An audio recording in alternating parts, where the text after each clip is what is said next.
नमस्कार मित्रांनो, आज आपण शिकणार आहोत की कृत्रिम बुद्धिमत्ता म्हणजेच आई वापरून तयार केलेली सामग्री प्रकाशित करताना कोणते नियम पाळायला हवेत.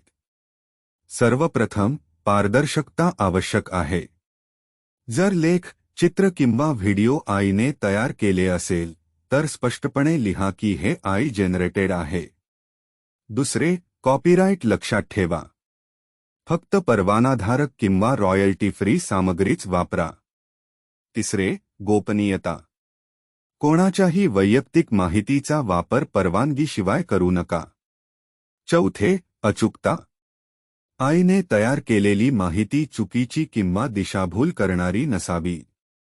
पाचवे, नैतिकता.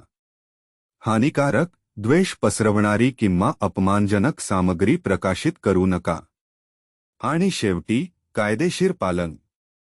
भारतातील इट ॲक्ट 2000, कॉपीराइट ॲक्ट 1957 आणि इट रूल्स 2021 यांचे पालन करणे आवश्यक आहे. आई आपल्याला मजेदार आणि उपयुक्त सामग्री तयार करण्यात मदत करते, पण